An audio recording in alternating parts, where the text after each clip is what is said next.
अस्सलामुअलैकुम प्यारे दोस्तों, कैसे हैं आप सब लोग। आप देख रहे हैं वो मैंने एक्सपर्टीज़ साइमा माजिद के साथ। तो आज मैं ये लेके आई हूँ कि कभी ऐसा भी होता है ना कि सालन बच जाए और उसको समझ नहीं आता करना क्या है। तो आज मैं आपके लिए एक ज़बरदस्त आइडिया देने वाली हूँ कि बची हुई छिलके वाली मूंग की दाल से मज़ेदार क्रिस्पी पराठे कैसे बनेंगे। यकीन माने ये नाश्ता हो या शाम की चाय के साथ हो, सबको बेहद पसंद आएंगे। तो साथियों, मेरे पास तो ये काफ़ी ड्राई फॉर्म में दाल मौजूद थी जिसको सिर्फ मैं मैश कर रही हूँ। लेकिन अगर आपके पास ये ड्राई फॉर्म में नहीं है, थोड़ी सी पतली है, तो आपने क्या करना है, या तो दाल को थोड़ा सा पका के ड्राई कर लें या फिर एक आलू को बॉईल करें, वो इसमें मैश करके डालें तो बिल्कुल परफेक्ट हो जाएगा। लेकिन अगर आपने ये सब आलू वगैरह भी नहीं डालना तो पतली दाल के साथ पराठे किस तरह से बनेंगे उसकी रेसिपी यहाँ पे देखिए आई बटन में मौजूद है, आप वहाँ से जाके देख सकते हैं। तो मैंने क्या किया है, मैंने इस दाल को मैश कर लिया है और इसके अंदर थोड़ा सा मैंने डाला है धनिया पुदीना, थोड़ी सी हस्बे जायका हरी मिर्चें हैं। फिर इसमें मैंने 1 टीस्पून कुटी हुई लाल मिर्च और 1 टीस्पून ही नमक और खुश्क धनिया पुदीना भुना हुआ कुटा हुआ। ठीक है। अच्छा, ये मसाले इतने कम क्यों गए हैं, क्योंकि ऑलरेडी दाल बनी हुई है, उसके अंदर अपने मसाले जात हैं। लेकिन जब हम रोटी के अंदर इसके आटे पेड़े के अंदर भरेंगे तो क्या होगा कि वो जो मसाले हैं उनकी मिकदार कम हो जाएगी और पराठा हो सकता है फीका बने। ठीक है, उसका टेस्ट थोड़ा सा अच्छा नहीं, मतलब फीका फीका सा बने। बच्चे तो शौक से खाएंगे लेकिन बड़ों को मसला होगा, तो उसके लिए ये मैंने ऐड किए हैं मसाले।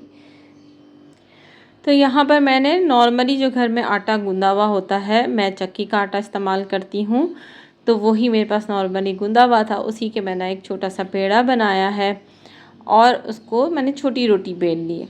अब इसके ऊपर मैंने थोड़ा सा खुश्का डाला है ताकि ये अच्छे से इसके अंदर चिपक जाए ये मसाला।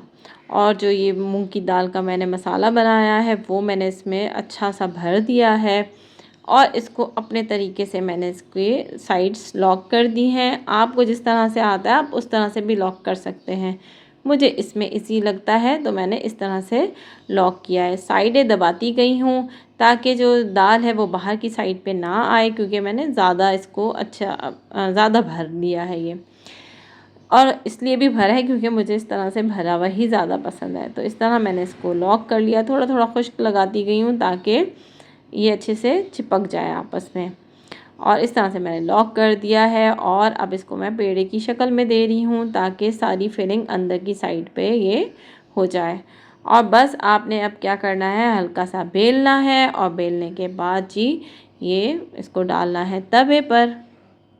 अब मैंने क्या किया है, पहले इसको एक साइड पे हल्का सा सेका, उसके बाद इसको पलट दिया, बस जस्ट थोड़ी सी देर के लिए दोबारा से इसको वापस पलटा और मैंने हस्बे ज़रूरत इसके ऊपर घी लगा दिया। घी का चम्मच मैंने फुल भरा हुआ है, लेकिन बस आप ये देखें मैंने इसके ऊपर ऐसे लगाया है और हटा लिया है कि जितना बस ऊपर ऑयल लग जाए, इतने से घी में मैंने इस मज़ेदार से पराठे को तैयार किया है।